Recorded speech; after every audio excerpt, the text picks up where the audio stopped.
government is selling below the actual rate. But unlike before, there is lack of information. Well, the last one which I'm going to is the public poverty, unemployment, health, and education. At times I ask my question myself as, why do Nigerian government have to have a bilateral relationship with some other countries when in Nigeria we are facing the level of poverty, unemployment, health, and education remains stagnant? Why all those resources cannot be channeled to Nigeria for development? Well, this is a full of food for thought. We have to look at, although a country cannot operate in isolation, but there should be a cost when you weigh the benefits, then you should be able to compromise which one is more profitable. So I'm going to use this time to have a break and still come back later. Thank you. He spoke extensively, and in the course of discussing the bilateral relationship between Nigeria and the Caribbean,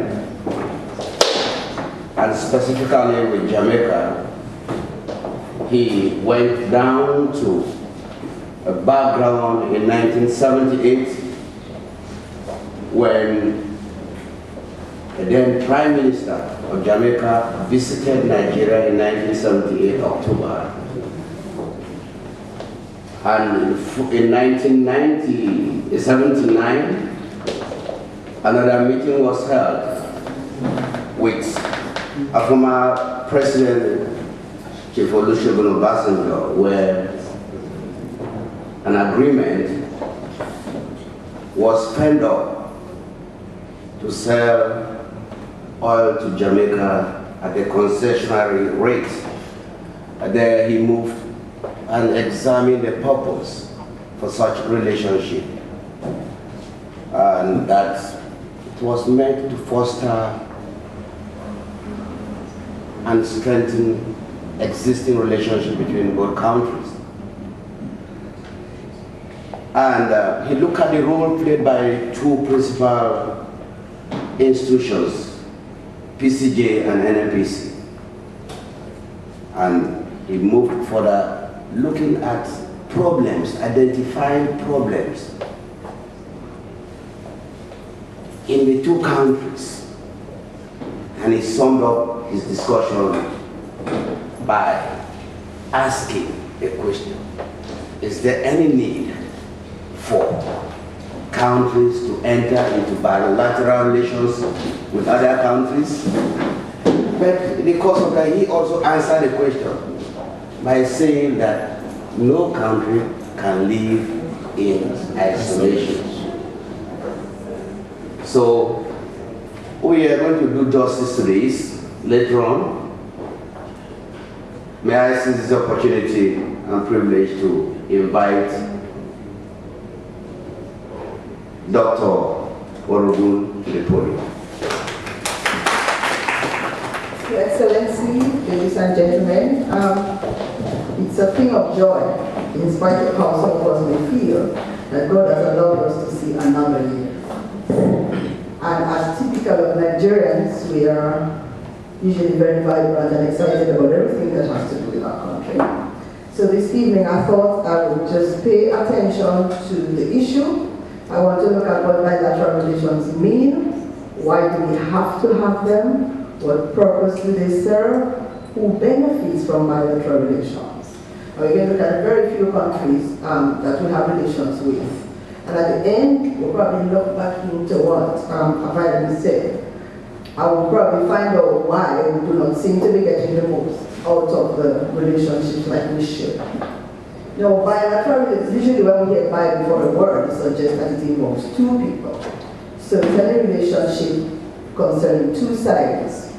Now, if we say Nigeria has bilateral relations with the Caribbean, which was the topic of the it means that Nigeria has relationships with individual Caribbean countries. And it means that there is some level of responsibility that comes with those relationships. And I want to quickly explore why we even have such relationships. Now, historically, we're very well connected. We don't have to go through all the detail. We know that most people of West Indian descent are from Nigeria, but the west coast of Africa. Let me not be presumptuous, the west coast of Africa. Now, after the abolition of slave trade, which would probably have severed that relationship, we were colonized by the same set of European powers. So, even after the slave trade era had passed, colonialism kind of held us together because we were being ruled by the same sets of people. As a result of the historical connections, we can see a few cultural retentions in the Caribbean countries. For one, culture. Family life, probably stronger in some other countries than Jamaica. Child rearing practices. It's very peculiar. I always have fun looking at how different races raise children. And part of the reason my husband and I decided to settle in Jamaica when we had a choice between Jamaica and San Francisco was the fact that we wanted to raise our children in a place where they would see people who look like them. And when they misbehave, we could smack them without waiting for the police to come first. So there are some child rearing practices that we share with the Caribbeans. Burial rites. A lot of us probably don't understand in detail how these things go. But even some superstitious beliefs like children should be crossed over the coffin when their father dies so that the father's spirit does not come to disturb the child. It's amazing what retentions we have. Of course, we know the Rastafarian connection, and there's some elements of Bedouinism and Kumina type worship with African intentions in that. Art and craft, food. One of the things that my husband would contribute to him agreeing to stay here was curry goat. There was pepper in food. You don't find that everywhere. There is blue draws, which has been traced back to Ghana and the Shanti and Afanti people. Music, of course. We have this thing that we used to tease each other, that if somebody disputes whether their child is African, play music when the child is 48 hours. If he does not respond, check his DNA. Is there any wonder then that Nigeria will want to forge bilateral relations with its brothers across the waters in the Caribbean? That is probably a rhetorical question that does not need to be answered, because we share so much in common historically and culturally. It just seems natural that we should have such relationship. The next question to be considered is it unlikely for people who have many things in common to want to continue working together for mutual benefit? Again, that sounds like a rhetorical question to me. And the next we're going to look at is, what purposes do bilateral relations serve? As in every human relationship, there is need for give and take, right? We know that we have some friends that if you don't call them, they don't call you, but they're still your friends. Yeah? You're not going to say, oh, because you didn't call me last week, I'm not going to call you back. As in those personal relationships, we also have need for relationships at national and international levels. One is just for the purpose of alignment. For example, if Nigeria has a relationship with Jamaica, we probably have far more in common because we experience the pains of slavery from both ends. We experience the stifling of colonialism. We share English language as an official language as a result of our colonial relationships. And then we look like each other.